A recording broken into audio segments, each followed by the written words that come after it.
제 이름은 정태호, 나이는 68세입니다. 고향은 경상북도 청송군 진보면 부곡동입니다. 앞에 겨울이 흐르고 뒤에는 동산이 있고 맑은 물이 졸졸 흐르는 아주 한적한 시골 마을이죠. 별다른 특징은 없고요. 하여튼 조용하고 한적하며 우리 어린아이들이 뛰어놀기 좋은 아주 한적한 마을이었어요. 네, 우리 윗마을과 아랫마을이 있는데 아랫마을은 타성들이 많이 살고 윗마을에는 우리 정가들 집성촌이었어요. 거기에는 한 30-40호 정도가 모여서 옹기종기 살고 있었어요. 어릴 시절을 이렇게 떠돌려 보면은 참 우리가 클 때는 참 말썽을 많이 피웠어요. 동네 여러 가지 농산물 같은 것들 밤 되면은 많이 훔쳐 먹기도 하고, 또 저는 아버지가 소를 판 돈을 가지고 훔쳐 가지고 그때 친구들하고 이렇게 맛있는 과자도 사 먹고 그래갖고 혼나기도 하고, 또 겨울에서 놀다가 미끄러져 갖고 힘내나 되는데 어머님이 나를 업고 병원에 간 일이라든지 여러 가지 일들이 많이 있죠. 혼난 일은 아버지 소판 돈을 훔쳐가지고 그때 돈으로 상당히 큰 금액이었는데 그걸 훔쳐가지고 아이들하고 맛있는 거 사 먹고 놀러 다니고 그랬던 것들이 제일 기억에 남네요. 그래서는 아이들하고 매일 빨가벗고 겨울에 가서 물장구 치고 놀고, 또 그 다음에는 그때는 차늘그로 여러 가지 형태를 이렇게 만드는 그런 놀이도 많이 하고, 주로 이제 겨울에 가서 물장구 치고 놀고 연못에 가서 수영도 하고 대체로 그런 놀이였죠. 우리 형제가는 4남매였는데 위로는 누님이 한 분 계셨고 내 아래로는 동생이 2명 있었고 사형제였어요. 근데 바로 밑에 동생은 이제 군대에 입대해서 사고로 사망하고 이제 남은 거는 삼형제였어요. 아버지께서 예전에는 형제간에 우애가 깊어서 우리가 그 시골에서도 비교적 부유한 환경에서 있었는데 그 아버지 형제분 중에 우리 큰 아버님 되시는 분이 사업을 하고 계셨는데 그때 우리 가산을 전부 다 큰 아버님한테 갖다 주셔갖고 갑자기 하루아침에 그 큰 아버님이 사업이 망하는 바람에 우리가 완전히 가산을 탕진하고 상당히 어려운 위치에 있었어요. 그래서 어렵게 생활하는 중에 동생들을 저도 공부를 많이 못해서 동생들에게 학업을 시키려고 제가 노력을 했었는데 또 상당히 또 동생들이 공부도 잘하고 해서 그 방면으로 하려고 했는데 그게 마음대로 되지 않고 해서 동생들을 많이 혼내기도 하고 여러 가지 어려운 일들이 있어서 그게 제일로 깊은 상처로 남고 있어요. 밑에 동생이 군에 가서 순직하고 해서 그것이 제일 머릿속에 많이 남고 아쉬운 마음이 드네요. 우리 모친께서 그 당시에 조금 생활이 부유할 때 나한테 참 그때 초등학교에는 우리까지만 중학교에 들어갈 때 시험을 봐서 들어가게 하는 그런 제도였어요.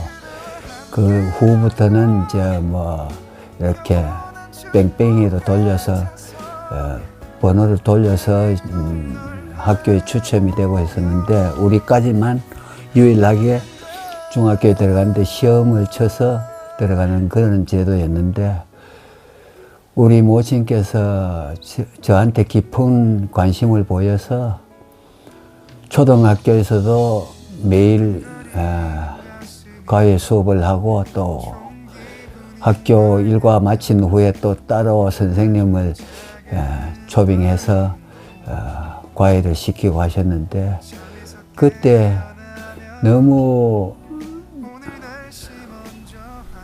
거기에 집착이 과열해서 그런지 모르지만 새벽 1시, 2시까지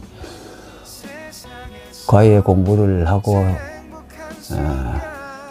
또 집에서 한 서너 시간, 잠도 서너 시간 정도 자질 못하고 또 학교에 가서 또 공부를 하고, 시험 치다가 그냥 시험지 백지 상태에서 일어나 보면은 침을 흘리고 백지 상태로 낸 적도 많고, 그런 기억이 많이 나네요. 우리 고등학교 담임 선생님이 한문한이라는 선생님이셨는데, 그분은 함석헌 선생님의 조카였어요. 그분이 기억이 많이 나고 참 훌륭한 분이었다고 생각해요. 이렇게 보면은 인품이 뛰어나시고, 내가 이렇게 살아가는데 많은 보탬이 되고 존경스럽기도 합니다.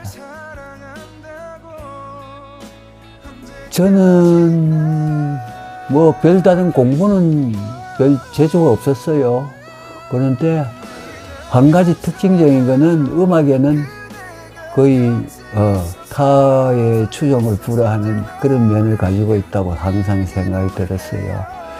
뭐 제 자제 아이들도 음악을 가르쳤지만은 항상 음악은 올 100점을 맞은 거로 기억이 돼요. 평상시에 노래도 즐겨 부르고, 그래서 어떤 지인의 권유로 지금은 하모니카를 하고 있는데, 하모니카 배우는 과정에서 지금도 가면은 그 부분에는 뛰어나다고 사람들이 이렇게 말들을 하기도 합니다. 우리 모친이 저에게 참 제 위로 누님을 넷이나 낳았는데, 그 당시에는 이제 의학이 발달하지 못해서 위로 3분이 죽고 위에 1분만 이제 살아 계셨는데, 그렇게 여러 명의 딸들을 낳다 보니까 모처럼 아들을 낳아서 제가 아주 굉장히 소중한 존재로 이제 여겨지셨기 때문에 저한테 모든 정성을 많이 쏟았어요. 그 당시에 뭐 보약이라든가 뭐 이런 것들을 저한테 엄청 먹이고, 그때 그 당시에 원기소라는 것이 있었는데, 그걸 뭐 다른 애들은 구경도 못 했는데 나한테는 매일 그걸 달아서 계속 먹이고, 보약도 가끔씩 먹이고 해서 지금은 그 영향인지 아주 건강하고, 지금도 뭐 병원에 거의 가는 일이 거의 없습니다. 이 아버지는 저하고 늦게까지 계시다가 돌아가셨는데, 어른이 치매에 걸리셔갖고 약 4년 동안 제가 모시고 살았어요. 우리 집사람하고 저하고. 참 치매에 걸리는 부모들을 모신다는 건 참 겪어보지 못한 분들은 상상이 안 가겠지만 상당히 어려운 부분이 많습니다. 그렇게 4년 동안을 집사람이 열성적으로 도와서 잘 모셨고, 우리 모친은 60세도 되기 전에 돌아가셨는데, 집안에 어려운 환경으로 인해 갖고 신경을 많이 쓰셨고, 그래서 고생을 많이 하시면서 그렇게 돌아가셨어요. 참 동네 친구들하고 이렇게 돌아다니면서 말썽도 많이 피우고, 밤에는 농산물 서리도 많이 하고, 서리라는 건 나무 물건을 훔쳐가지고 이렇게 농산물 같은 거, 주로 이제 농산물을 이제 농산물 훔쳐 먹는 걸 서리라고 하는데, 서리도 많이 하고, 겨울에 가서, 가재도 잡고, 참, 밤에 가서 가재도 잡고, 고기도 잡고, 닭도 훔쳐서, 삶아 먹고, 참, 지금 생각해 보면 그때가 정말 그립네요. 어머님, 돌아가신 지도 참 상당히 되신 것 같은데 정말 그립네요. 그리고 우리 모친이 저한테 너무 잘 해주시고 해서 지금도 제가 산소에 가면은 항상 이렇게 기억나는 것들은 항상 고맙다는 거, 그리고 또 내가 자식들한테 어떻게 했다나 그런 기억들이 새록새록 나는 것 같아요. 지금은 참 아이들이 제가 생각할 때는 거의 사육에 가깝다고 느껴져요. 그런데 그 당시에는 정말 자유분방하게 들로 산으로 뛰어다니면서 다른 집 농산물도 이렇게 서리도 해가면서 그것이 지금으로 봐서는 이제 절도에 해당되지만 그 당시에는 그런 것들이 조금씩 많이 허용되고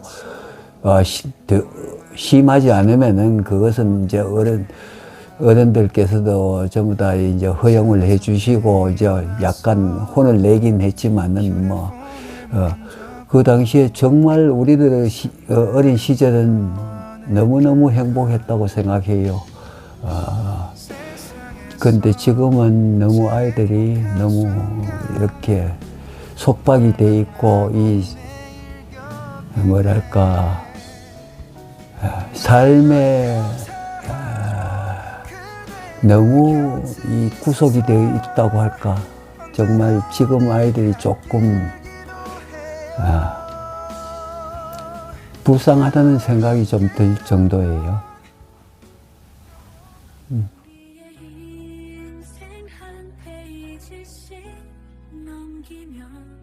서로의 삶을 잇는 눈빛 기록